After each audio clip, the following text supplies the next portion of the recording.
Tomi Lahren and Grace Blakely converge in a heated duel as they discuss the successes and failures of Donald Trump's presidency, Joe Biden, and the resurgence of free speech on Twitter following billionaire Elon Musk's purchase of the platform. It is the heated events that you and I will discuss today. Grace, let me start with you. Would it make you happy if Donald Trump was to run again in 2024? Well, regardless of whether or not it would make me happy, it seems as though that's what he's gearing up to do. My question is, what is he going to run on? Last time, he managed to build some vaguely popular support by promising to drain the swamp, right? He then was in office. He dished out millions to big corporations in his tax cuts. He deregulated the finance sector, which had caused the financial crisis that had left so many Americans in poverty and out of their homes. Who is going to believe this? The only option he has is to do what he did in your interview, is to just step up the culture wars, try and convince people that their material interests don't matter, that inflation, that what's going on with the economy with skyrocketing corporate profits and billionaire profits while people go starving, that doesn't matter, that all that matters is, this culture war, silliness around trans bathrooms and sports and all these different sorts of things that are aimed to distract us from the fact that the people running these countries do not care about the vast majority of their citizens. I'll say this. Trump has struggled with problems domestically. He has tried to build relationships between other countries and has not entered into any wars, unlike Biden. He didn't encourage bloodshed or steal money from our wallet. Mr. Biden managed to bring his whole family in and started stealing everywhere. This is the problem of our time, and it needs to be highlighted. Well, listen, what we just heard there was gaslighting 101. I mean, the proof is in the pudding. When you talk about how well our country did under the Trump administration and how poorly it's doing now, I mean, you don't have to talk about culture wars. You don't have to talk about right versus left. You just look at the statistics and you look how well our country was performing under President Trump. I'll tell you this. I'm not sure if he's going to run. My personal feelings of this is that it should be Ron DeSantis. I think that if you have a Ron DeSantis, then you don't have to listen to the drivel of the January 6th and the big personality of Donald Trump. We can get right back to business having an America First candidate like Donald Trump. But I'll tell you this, my rescue chihuahua would be a better choice than what we have in office right now, and anybody that sits on that Democrat bench. So whether it's Ron DeSantis Tomi, or Donald Trump, I'm going to be tickled pink.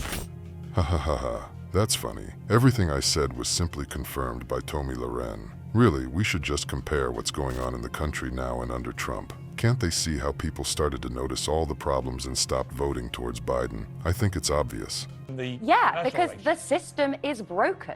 The money in American politics is corrupting the entire system. Look at this Senator Joe Manchin, right, that has stood in the way of so much progressive legislation being passed. He is literally in the pockets of the big fossil fuel companies. And you can say this, but, lobbying in the Capitol is this horrendous thing that distorts American politics and prevents democratic accountability. That doesn't change the fact. That was why Trump did so well, but he didn't do anything about it. But he did nothing about it. Right, but the Democrats have to find someone that can win an election.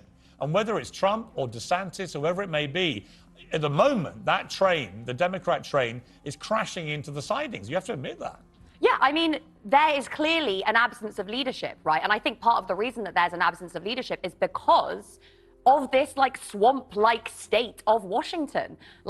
People who really are standing up and fighting for the rights of ordinary people, people like Alexandria Ocasio-Cortez, people like Bernie Sanders, they are just destroyed and eviscerated by a media, by an entire establishment that exists to make us, they dish it out. exists to put us in a position where we have to choose between someone like Biden and someone like Trump. What she's carrying.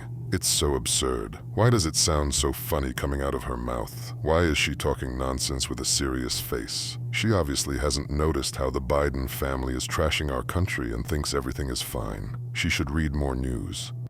Oh, I am cautiously optimistic. This is the shakeup that needed to happen. Elon Musk coming in to Twitter was like Donald Trump coming into the political sphere, and I think it's going to be fantastic. It remains to be seen if he really is going to restore free speech. But we're talking about censorship. It's easy to see those that have been deplatformed, but I want to go a little deeper. My request for Elon Musk is this.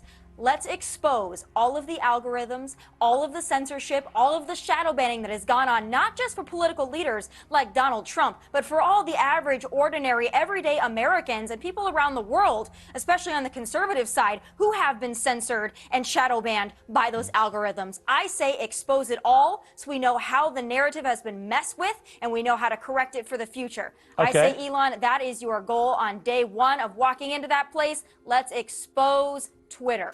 She's completely right. And that Musk has the power to change free speech is true. He is not afraid to do that. And that is why he is a strong man. What do you think about that? Write your opinion in the comments and don't forget to watch other shocking news on the channel.